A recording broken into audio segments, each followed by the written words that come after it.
And we're going to talk about today. No, not the hard coffee.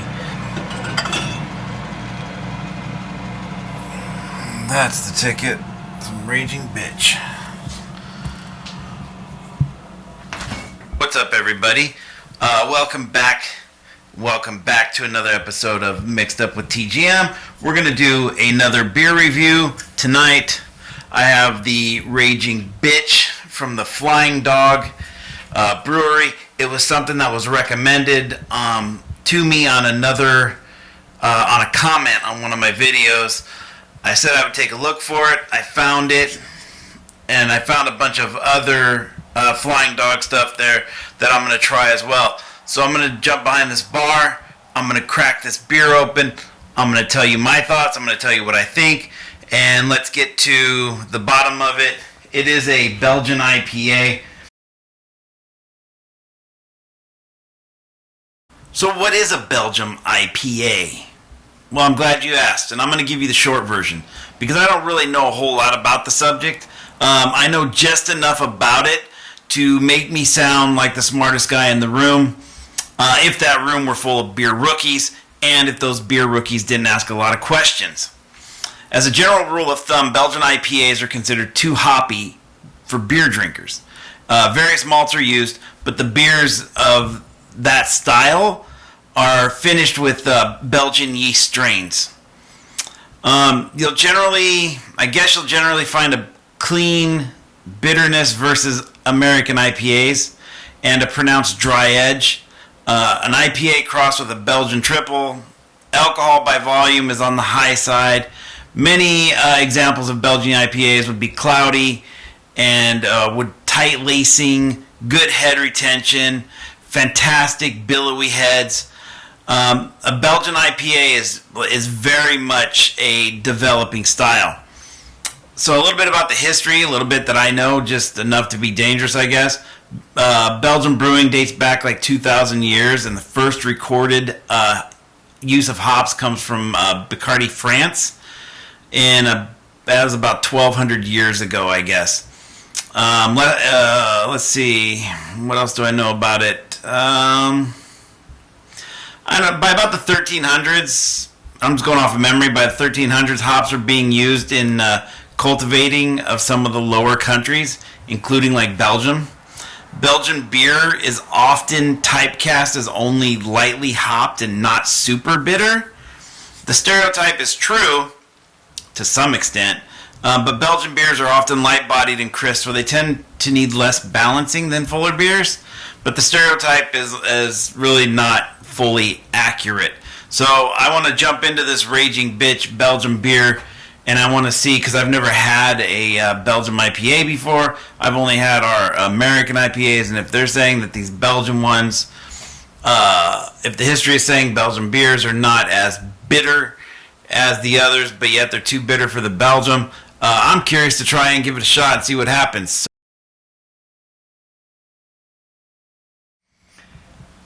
I'm not an IPA fan. Maybe the Belgians make a better one. I want to talk about this Raging Bitch. I do like the label. I want to talk about the beer. 2 inflammatory words, 1 wild drink. That's what Flying Dog says. I was recommended, again, like I said, by one of my YouTubers. I appreciate it. Again, guys, if you recommend it, I'm going to try and drink it up to an extent. Anyway, I do like the label. Got this like crazy looking dog on it. Flying Dog always comes through with the good labels. I've actually got a couple more beers in there by Flying Dog. I've become a fan, actually, of them because for the beers that I've tried, they've all been pretty good. Very, very good. So I'm excited to try this one as well.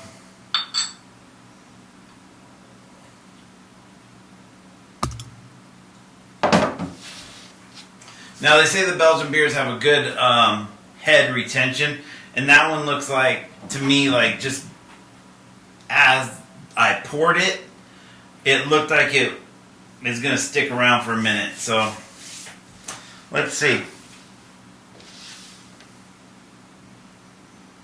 It smells like, it doesn't smell, like when I normally smell an IPA, it smells really tinny, if that makes sense, like an aluminum can smell almost. And I believe that's like the grapefruity and the citrusness and the hoppy and da-da-da-da. I smell that in here, but it's on a lower level. It's not on that extreme, like, burn my nose level to where it's overly grapefruity or overly citrusy or overly hoppy or overly IPA-ish, whatever that means. So, so far this is pretty pleasant. It is definitely citrusy. It's definitely, I do smell a lot of the citrus in it. And I like it, but it's not like, again, it's not the overwhelming citrus. It's just a pleasant, like, citrus.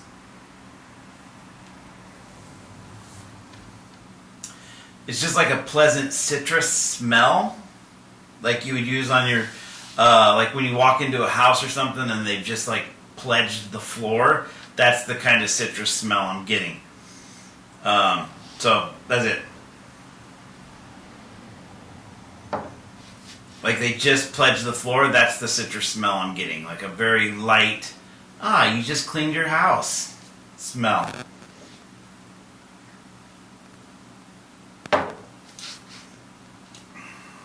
Yeah. Nope. Nope. Nope. No. No. No. It's got that bitter.